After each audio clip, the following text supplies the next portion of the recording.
पान लाभारी की तरफ असां केतिरो लाभारो कयो ऐं केतिरा फाड़ा मारिया आहिनि। हेलो दोस्तों, अस्सलाम वालेकुम।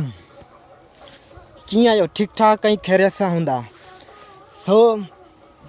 अॼु पाण वांदा थी आहियूं, कमां बमां वठे फारिग थी वियासीं, बिल्कुलु फ्रेश थी वियासीं। हाणे इंशाअल्लाह ताला मुझे हिन चैनल ते रोज़ वीडियो मिलंदियूं रहंदियूं। तव्हां उन लाइ करे मुंहिंजे चैनल के सब्सक्राइब करे छॾियो ऐं हिकु लाइक ऐं हिकु कमेंट। मुझे रोज़ इंशाअल्लाह ताला व्लॉग सां गॾु मुझे वीडियो ईंदियूं रहंदियूं तव्हांखे, ऐं बिल्कुलु ख़ूबसूरत जॻहियूं ऐं ख़ूबसूरत नज़ारा असांजे ॻोठ जा ऐं अॻिते पोइते। असांजे चैनल में आहियो तव्हीं बिल्कुलु। असांजी कणिक आहे, हीअ कणिक बीठी आहे, हीअ कणिक आहे। असीं वढियूं पिया, पोइ हाणे छुट्टी कई आहे, शाम जो टाइम आहे, छुट्टी करीसीं।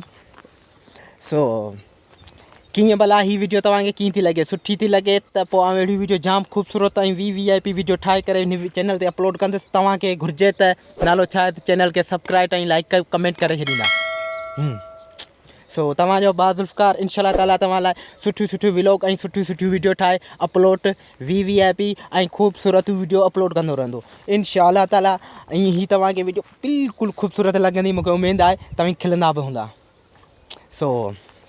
इन लाइ करे अॻिते वधूं था, वीडियो जी तरफ़ अॻियां वधूं था, हलूं। तव्हांखे न चओ असां लाभारो केतिरो कयो, उहो बि तव्हांखे ॾेखारियूं। हलो, हाणे अची विया आहियूं पाण लाभारी की तरफ़। असां केतिरो लाभारो कयो ऐं केतिरा फाड़ा मारिया आहिनि, उहो तव्हांखे असीं ॾेखारींदासीं। असां बाबा हीउ लाभारो कयो आहे माशाअल्लाह, ऐं कमांद वारी बनी आहे, ऐं हिन में कमांद पोखियल हुओ। ॾिसो हीउ कमांद बमांद बीठो आहे, ऐं नालो छा थी असां कणिक वढी आहे, हीअ कणिक वढी आहे हेसिताणी, ऐं ॿी अलावा माशाअल्लाह बीठी आहे। इंशाअल्लाह ताला हिमत कंदासीं, महिनत कंदासीं, इंशाअल्लाह ताला वढे वेंदासीं।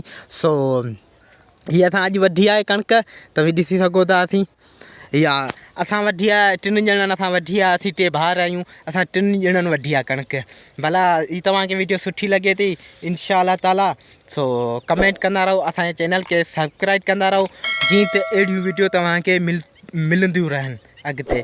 अल्लाह हाफ़िज़।